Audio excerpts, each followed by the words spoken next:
Hello and welcome to Porch Time with Bill Benson, and y'all know by now I'm Bill Benson. The spring session is coming close to an end, and it's been fun. I've been having a ton of fun. I got my first sunburn yesterday of the season, and on this episode I have singer-songwriter and friend Christian Loftus. Christian, welcome. Yeah, thanks for having me. And Kristen, you are from? I live in Vernon, Connecticut. Okay. Yeah, right here in Connecticut, but on the other side of the river. Nice.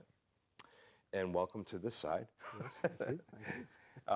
And you're a singer-songwriter for how long now? Would you consider yourself one? I probably started writing songs like, I don't know, freshman year of high school. I was playing like in a band with some friends, playing bass guitar then, and then got like an acoustic guitar like junior year of high school, and then it was like all like folk singer-songwriter stuff from then on. Yeah. Do you have an influence of either an artist or band that you could say, oh yeah, that's what turned me on and that's how I got here? Sure. I remember reading, just like, so Conor Oberst from the band Bright Eyes, I remember reading something about him, like, just like standing in front of like thousands of people on a stage with just him and his guitar and being captivating enough to like an audience that they just like were zoned in on him. And I just thought that was the coolest thing in the world. So yeah. For me, it was I think it was Jackson Browne, because I'm a lot older than you. That's okay. That's all right. But most recently, I've really gotten into and enjoyed Ed Sheeran. Yeah. Because he can do that too. And Yeah, it's totally. kind of wild and crazy. And I look at him and I go, yeah, I'm way past that. But it'd be great to be able to do that. Yeah. And part of the show really is, most of the show, is you getting into a song. So Absolutely. pick one. All right. This is a song called Acquired Taste. It opens my album Human, which came out in the fall, and goes a little something like this.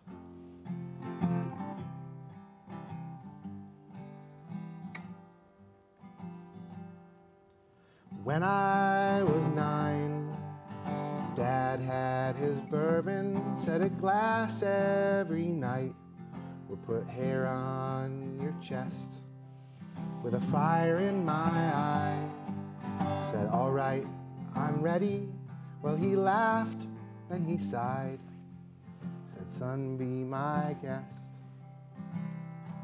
So I took one sip. It barely got past my lips. I had no poker face. That's an acquired taste.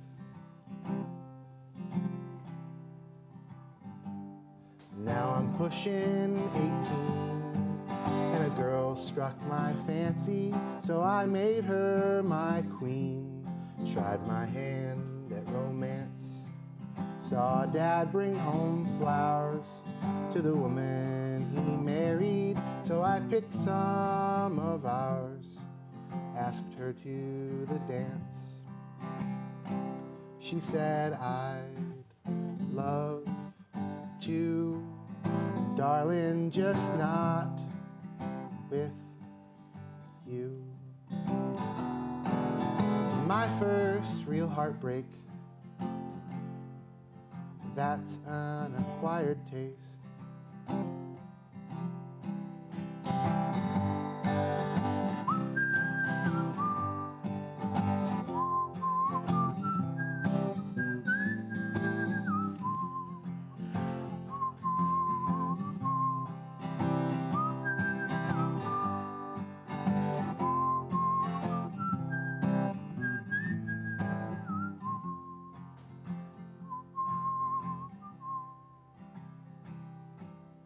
Let the girl go and sip life real slow.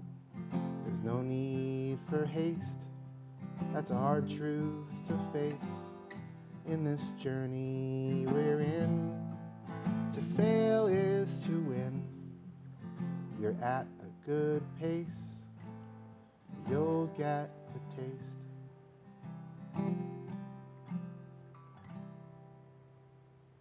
Very nice. And I'm very jealous of you because you can whistle. I didn't realize you couldn't. That's interesting. Yeah. Well, see, I whistle all the time, and people, like, Bill, you're whistling while you work, and I'm like, yeah, okay. But whenever I try to whistle, Sure. it doesn't. Yeah. Not there. Yeah. It is hard to smile and whistle at the same time. So you can't do a silly song and whistle. Yeah, It's no, a little you harder. can't. No, you Be able can't. to face Yes. it. Yeah. So, you're a part of the group Marmo, Yep. and you guys have been on the show as the unit, Yep. and it's been great. Where in our world here can people find your music or Marmo's? Sure, yeah. My music, I guess, would be kind of under three names. One would be Marmo, M-A-R-M-O, and like Bill said, we've played here, and then, but you can find our music on, any streaming service, Spotify, or any download service like iTunes, or like Bandcamp is a great place too. That kind of helps the artist more than some of the other places. So under Marmo's name, and then under my own name, Christian Loftus, I've been releasing kind of solo stuff under that for a while.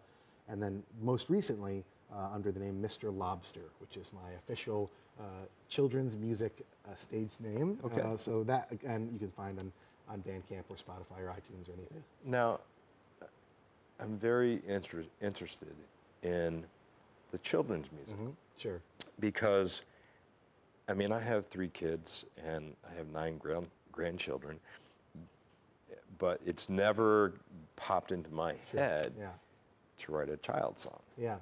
I think, I actually teach elementary music, so I'm around kids a lot and children's music a lot. Yeah. So I teach up in the summers at Summers Elementary. This is finishing up my 8th year teaching elementary general music. Wonderful. I taught for 5 years in Kentucky, and that's where I did my undergrad, but then I did my graduate work at University of Hartford and moved back home to Connecticut a few years ago, and have been teaching at Summers for a few years, and it's a good experience up there. Yeah. And yeah, so I'm around children's music all the time. Not only like older, passed down folk music that's really like stood the test of time, but also newer children's music artists that I really enjoy. I definitely, when I was doing this album, looked up to people like John McCutcheon a lot. There's a woman named Nancy Tucker who's from Connecticut that I listened to her children's music when I was a kid a lot. Mm-hmm. And then also people like Elizabeth Mitchell are some people that are making like good quality children's music these days too. So. When you're sitting down and writing a song for children's music, what sparks the energy or the thought process? Yeah, a lot of times it comes like because I have to tell you, Mr. Lobster, that strikes that's yeah. No, it's a lot of them come straight from my classroom. Like there was a moment where we were doing some music game in my classroom, and somebody stood up and went over and got a tissue, and then 7 people immediately needed a tissue because they just monkey see, monkey do. They say, oh yeah, that tissue, that looks fun. Or they realize, oh yeah, I do need to wipe my nose or blow my nose or something. So they I just need to do that. Yeah, and that totally inspired a song that I opened my Mr. Lobster album called Monkey See, Monkey Do. So I guess that's a good chance to play that. Why not? How do you better into that? Why not? Yeah.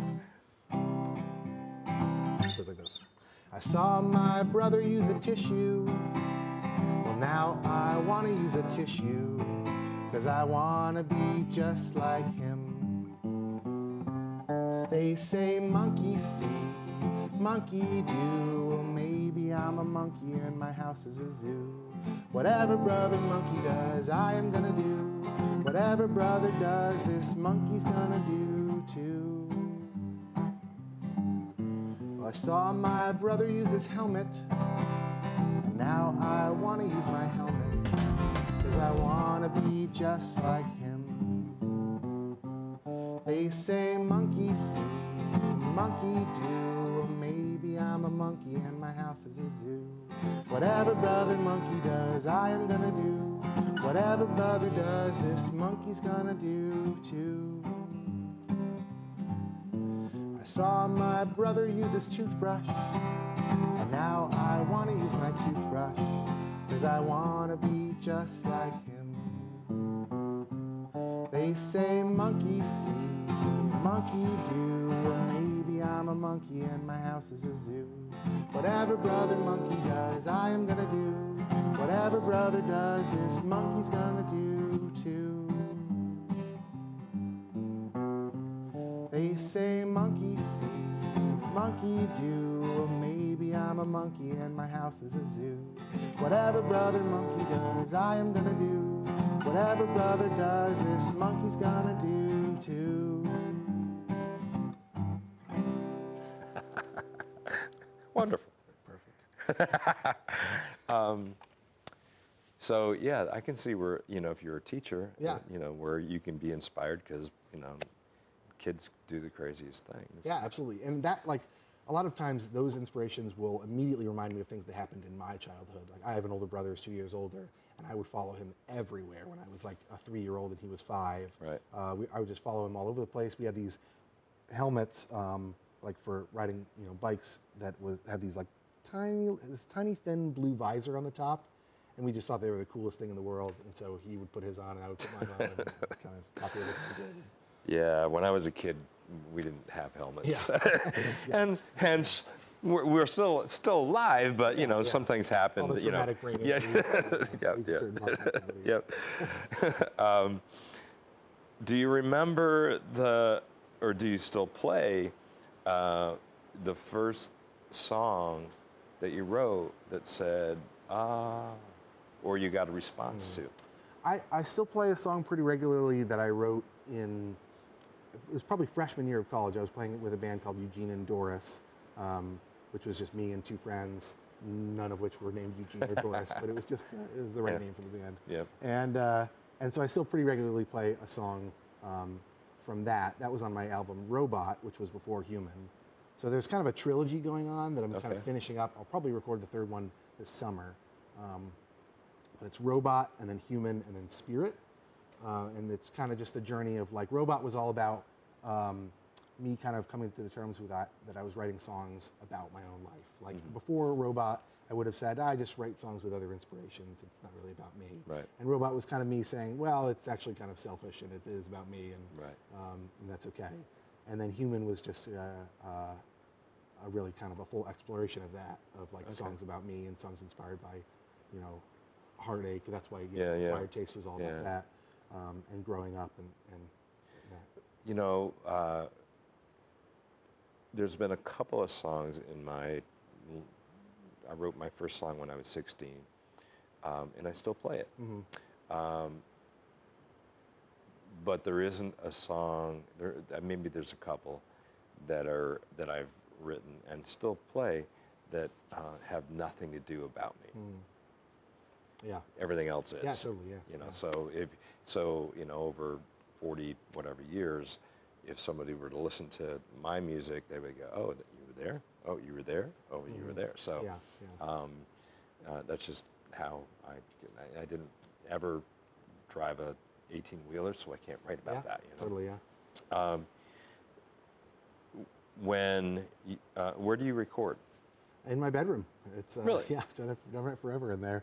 I used to have other people. A friend of mine, would come record he would come and stay for a weekend. We would record a bunch of stuff, and I've had people, play with me in the past. And slowly, I've just kind of made it more a solo gig where I've just picked up the recording of it, and then I picked up the mixing of it, and then I picked up the mastering of it. Right. And slowly, I've just kind of done it myself because it's just kind of fun to have be in every step of the process. Yeah.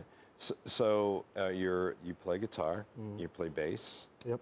What other instruments? A lot of times, the kind of sonic instrumentation of a lot of my albums ends up being like guitar and bass and some kind of like light percussion, like shakers and tambourines. Never a full drum set, just because it's hard to record a full drum set in a small one-bedroom apartment. Right.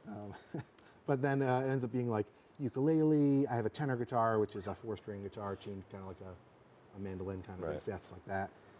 And then also ends up being, I have like a toy piano that makes it in a lot of stuff. I have an accordion that makes it in a lot of stuff. I have like a keyboard that plays like a Fender Rhodes, like electric piano kind of sound. Yeah, nice. And so those are kind of the things that make up a lot of my songs. Nice. All right, play another. All right. Let's see. This one's going to be. This one's a newer song. It'll be off the third part of the trilogy, Robot, Human, Spirit, which is still tentatively called Spirit, but kind of capturing a few different things in that word spirit. One is just making references to like kind of like making analogies to spiritual kind of things in the songs. And then one is capturing like the spirit of a moment. And so this one is kind of capturing the spirit of a moment. I was driving down the highway in my car.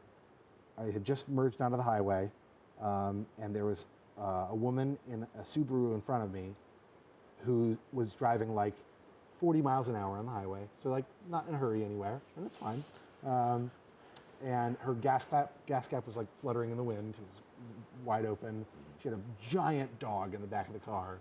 Was she in the left lane? No, she wasn't all the way in the right lane at least. But it was just this kind of almost beautiful moment of like, she has not a care in the world, and I love that. Yeah. I like had nothing but respect for this woman as I was, cruised past her. And being in the correct lane. At least she was in the right lane. Yeah. So this is called Old Lady in a Subaru. All right.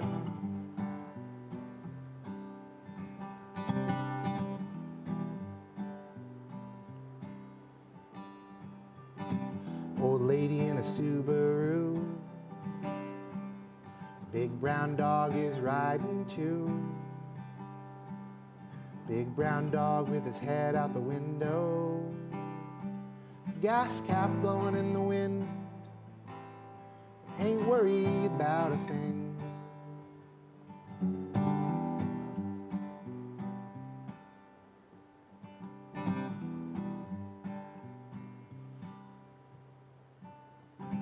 Old lady with her windows down. Not much hair to blow around. Old lady's driving slow.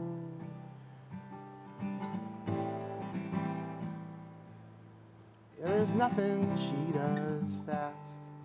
An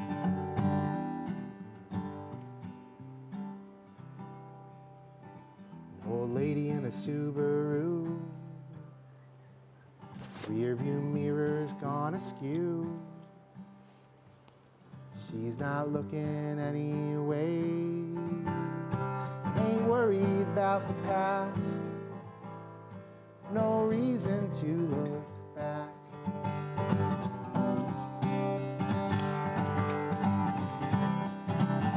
She ain't worried about the past. There's no reason to look back. She ain't worried about the past. There's no reason to look back. But she ain't worried about the past. She ain't worried about the past. Nice. Nice short little Nice. pocket of a song. Yeah, nice. Just kind of fills a moment there. But so then the other kind of side of that Spirit album is like songs with like analogies to kind of spiritual things. And so I was on a date like maybe a year and a half ago. I was on a first date with a girl, and the long story short is her name was Angela, and she ghosted me like the next day. Like we had talked about a second date, and then we were texted about it a second, and then she like kind of cut off communication, which like happens. It's like people do it for a myriad of reasons. Yeah. It's fine. But like that dichotomy of like someone named Angela, similar to like the word angel, and then ghosting, and the angel and ghost like thing just like kind of caught me off guard. And then it was she had talked on the date about going on a 9-day silent meditation retreat, which is a really interesting thing, and that I could go into for a long time. We talked about it for a long time. So 9 days after she was like silent, it just like hit me, and I was like, I need to write this song. So I wrote this song called Angela. It goes like this. If the angels were silent like you, there'd be 9 days of waiting for each prayer to go through. And each miracle would take 9 days to approve. If the angels were silent like you. But there's just this one thing that bothers me most. Well, I thought you were an angel, but you're just a ghost.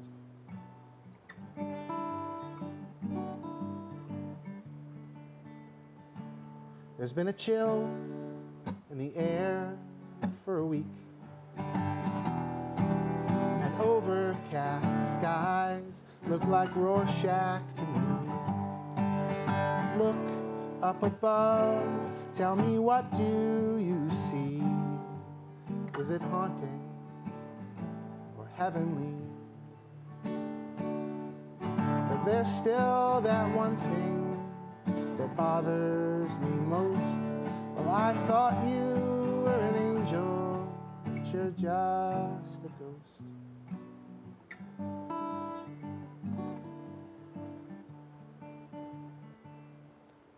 Why would a ghost choose to stay?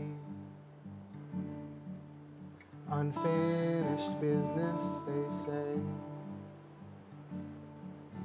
Can you imagine a future with backspin? Just live in the past every day. But still there's that one thing that bothers me most.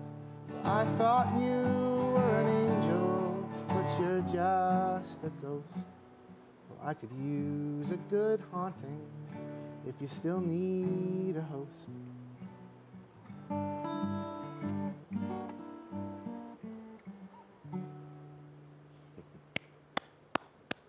I love that. Thank you. I love that. The lyrical content and your chords, I'm stealing later. Yeah, absolutely. That's how it's done, right? That one's on YouTube, actually. So my YouTube account is just Christian Loftus.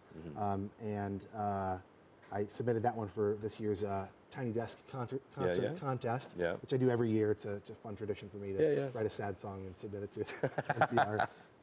And it's fun. So that one's on there. It's just me in my bedroom playing that song. So. Nice. Yep. Well, unfortunately, time on the porch goes by very quickly. Yeah, it does, yeah. So, and surprisingly, it's raining. Yeah, it was not raining when I walked in here, yeah. And I think soon we'll build the ark, and I'm not sure who the two of each is going to be, but I don't expect it to be me. But thank you very much for coming on, Christian. Yeah, absolutely. And please play us out with something that feels good to you. Yeah, so I closed my Human album with a song called Goodbye. So like I said, the whole thing's like a trilogy. Robot starts with a song called Hello, which is the one I play from like when I was like 18 and wrote that song, and then Human kind of closes one with Goodbye. So I like to close it with like to close a lot of concerts with this song, and it's just kind of about saying goodbye. Wonderful.